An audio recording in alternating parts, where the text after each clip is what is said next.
Welcome back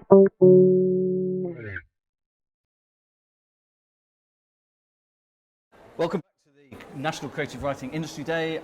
We're now joined by Michelle Green, author, poet, prose fiction writer, multimedia artist. Your portfolio is quite expansive. And I thought I'd start by asking you about your origin story as a writer.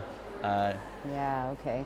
My origin story. How did you kind of go from being somebody who maybe wrote to somebody who was published? So, I used to want to be an actor. When I was a kid, I got this acting job because I had an English accent at that time in Canada, and that paid for my first year of uni. I was like, yes, I'm going to be an actor. I love this. I love the theatre. And going into that world as an adult, I really quickly realized that when you look like this, there are very few interesting roles available to you, right? So I was dealing with that thing of being, getting cast in the mother, the whore, like all of these like very limited kind of roles that were not interesting, and kind of starting to understand actually that acting's an interpretive art. So I started writing because I just needed to, and it was moving back to the UK. And starting to connect with the writing communities here in Manchester. That's what kick-started things. I was going to a workshop once a week with Lem Sisse, who is an amazing kind of positive force, and connecting with Common Word as well. And then with yourself, like this city has been really instrumental, actually. And so your first collection was called Knee-High Tales? Knee-High Affairs. Knee-High Affairs, sorry. And that was poetry?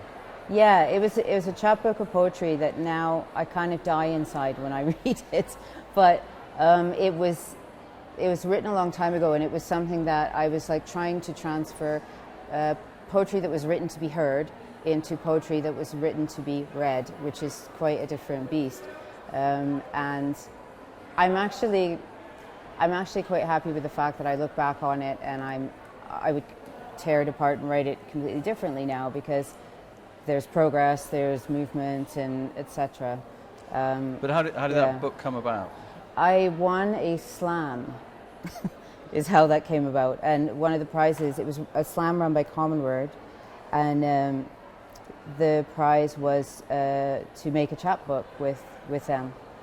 Which was the first, I think that was the first time that I had any of my writing published. Yeah, I think so. And you were in some other anthologies, you were in City Stories? City Stories, Bitchlit, And was that lots of zines, lots of very small ephemeral things. And that was all poetry? It was all poetry. I wrote it, no, Bitchlit was short fiction. City Stories was short fiction as well, but at that time I sometimes wrote short stories, sometimes they worked and I had no idea why, and sometimes they didn't work and I also had no idea why. So I didn't understand anything about craft there. I was just kind of like flailing around in the dark.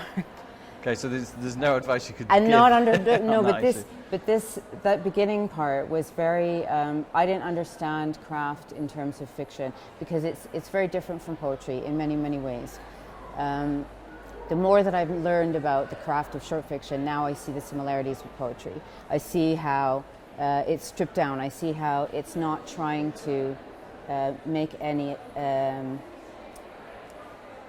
sort of hinting at, we're telling a complete story here. It's good at holding broken parts, incomplete things. But that took me a long time to learn, actually, through the writing. So those are the similarities between poetry and short fiction. What are the differences? I mean, the difference is, I find my poetry is more narrative these days, and I think that's probably because of the influence of fiction, because of that having been such a big focus in recent years. Is there a difference in voice? Because a lot of poetry is like first person. The classic elegy is like a first person monologue to a certain extent. Yeah.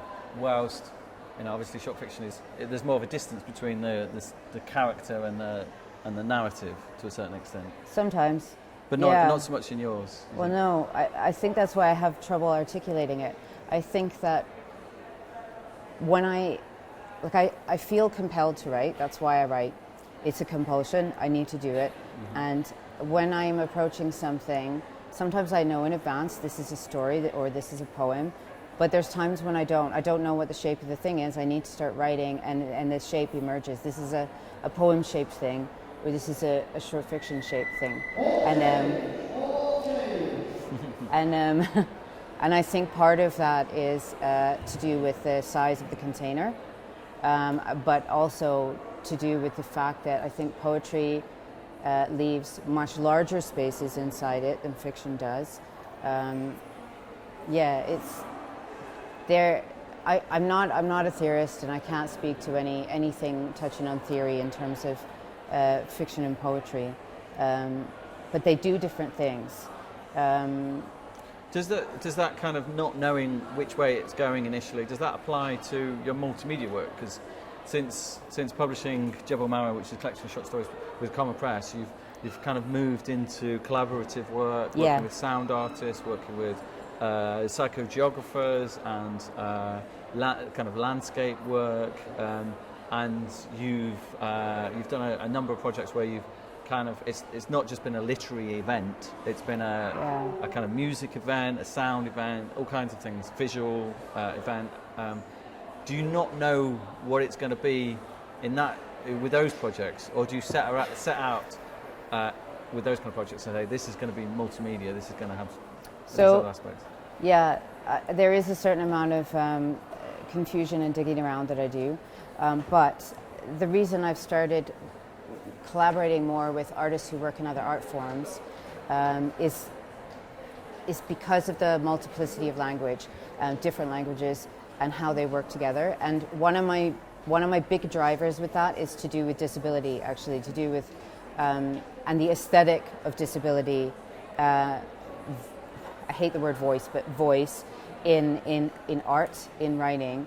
And what that looks like. So moving away from representation, and how our disabled characters represented. I'm interested in that as a reader, but not so much as a writer.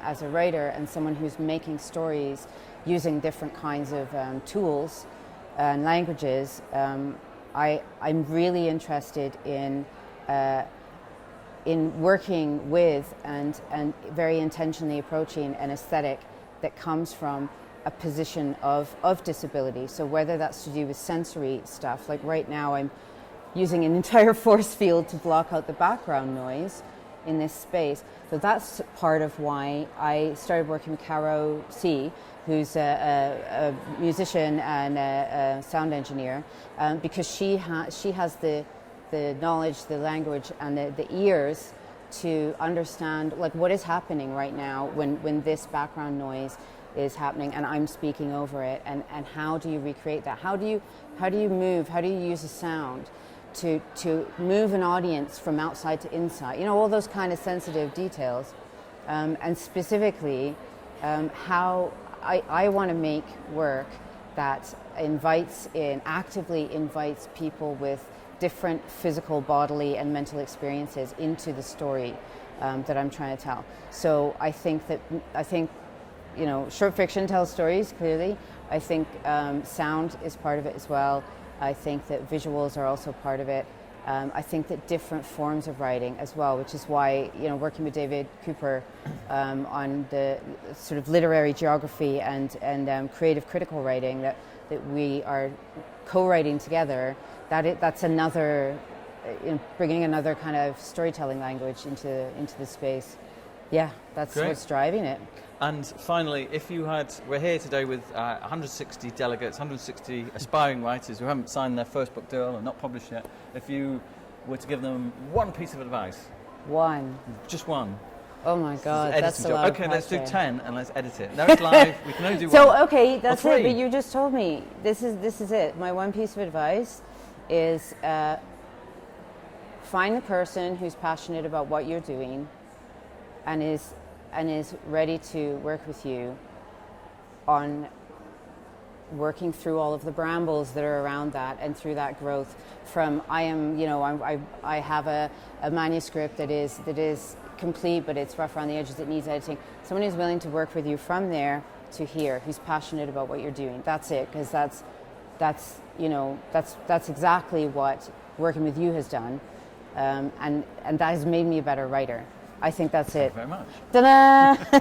But it's true. Rather than thinking this arbitrary kind of, okay, well, I really want to shoot to, I want to get signed by such and such, no, it's specific individuals.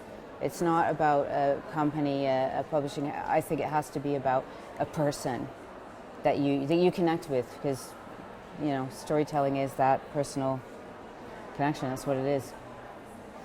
Michelle Green, that's my one. It's been a pleasure. Thank you. You're welcome. Join us in a few minutes' time when I will honestly be talking to Charlotte Hutchinson, Publicity Manager for Unbound.